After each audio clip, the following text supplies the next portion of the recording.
Good morning. We enter the season of Lent and a new sermon series, Steadfast Love. And Pastor Dawn is going to be looking at the Psalms through our journey through Lent this year. Today we're looking at Psalm 27. It's one of David's Psalms, and it's written at a time when David is being persecuted and hunted down, like he's in hiding. And there are two situations that could have resulted in his writing this psalm. The first is the situation that existed between David and Saul.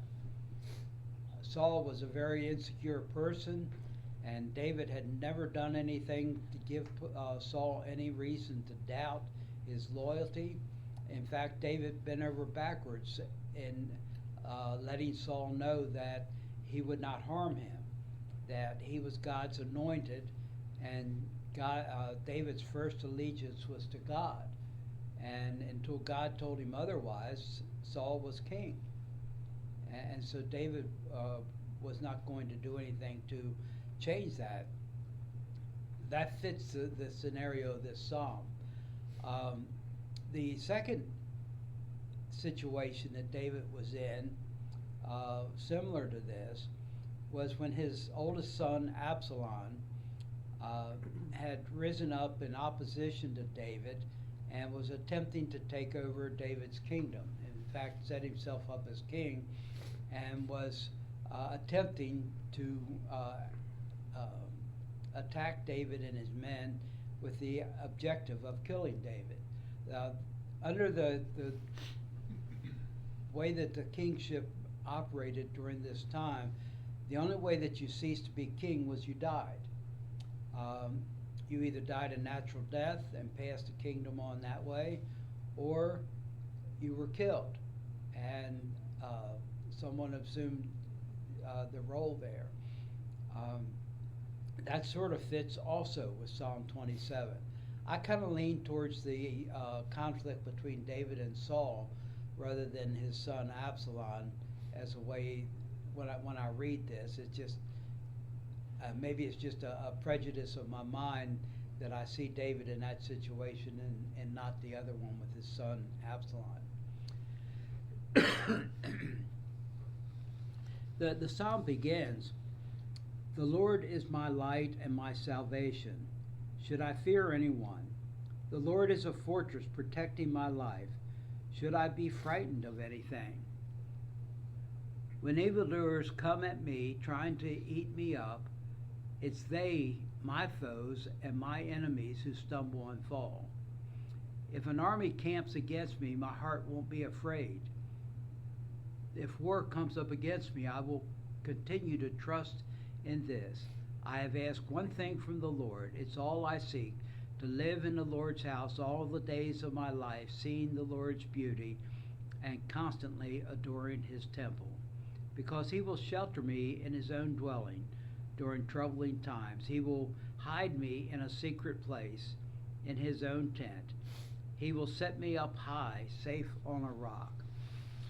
One of the commentaries that I found talked about the theology that the psalm begins with, and it talks about the good theology that is being used here. Theology just being a fancy word that talks about our relationship with God, or is a language that attempts to explain a relationship with God, humanity and a relationship with God. And this particular author called this good theology because of its personal aspect. It begins, "The Lord is my light and my salvation." It doesn't say the Lord is our light and our salvation. David is referring to something very, very personal here. That the Lord he is praying to is his light and his salvation, his light through the darkness of what's going on around him.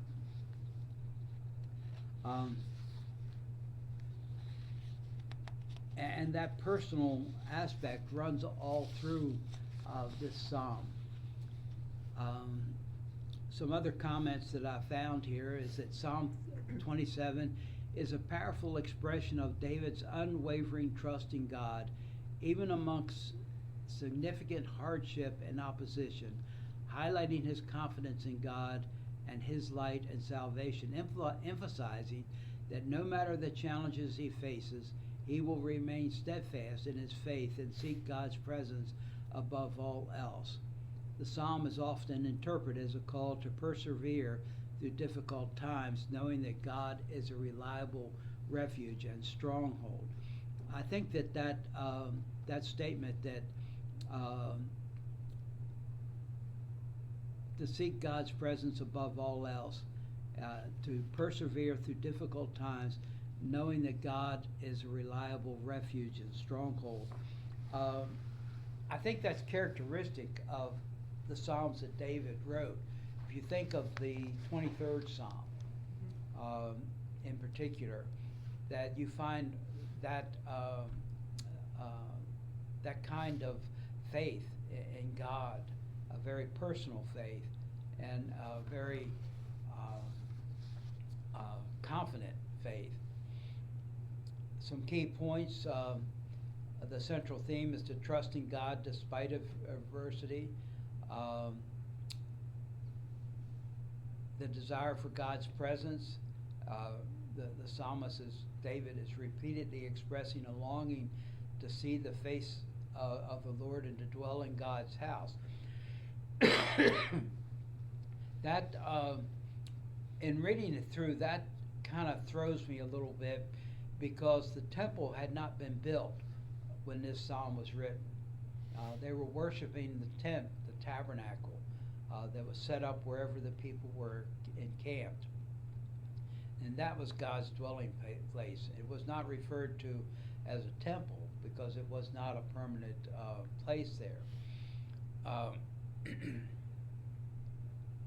The presence of enemies, acknowledging these enemies who oppressed David, and remaining confident in God's protection from them.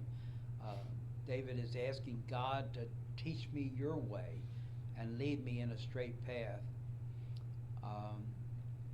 And it ends with the assurance of a strong affirmation, and here's how it ends. But I have sure faith that I will experience the Lord's goodness in the land of the living. Hope in the Lord, be strong, let your heart take courage, hope in the Lord.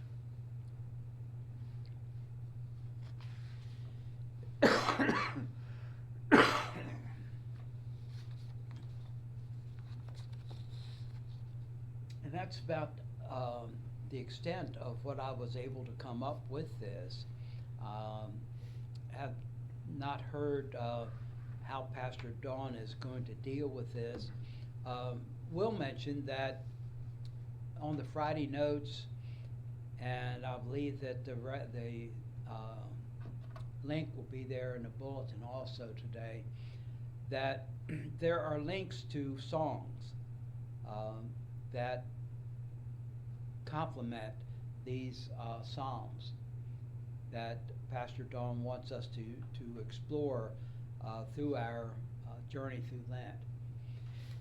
And so I invite you to do that. They are, I think, almost all of them are YouTube videos of someone singing a song that is appropriate to that particular time. And one thing I meant to say before I jumped into the psalm here is to point out that I've said this before, but it bears repeating, that the book of Psalms was the songbook of the Hebrew people. They used these psalms in many different ways. They were used in worship as they gathered around the tabernacle, the tent of God's presence. They used them as they journeyed from one place to another.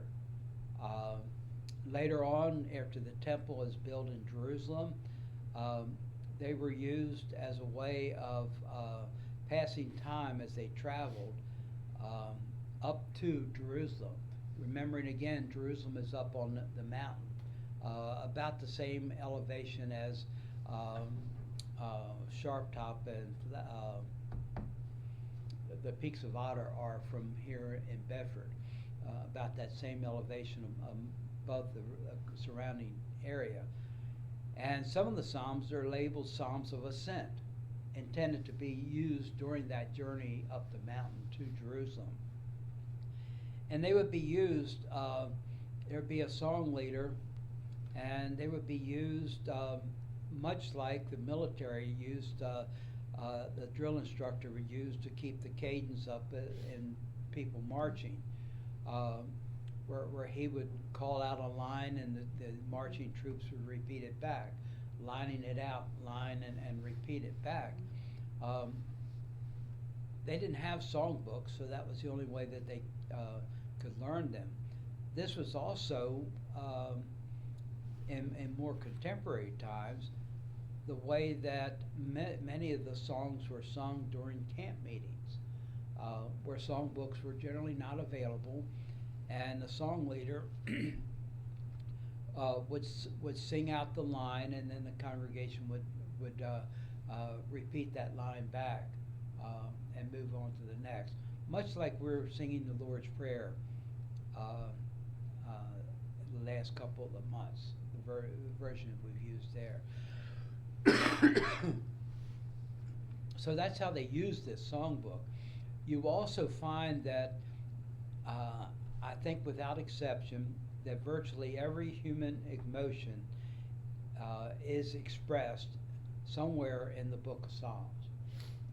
There's anger, there's joy, and everything in between that is expressed there by the psalmist at some point that you find there.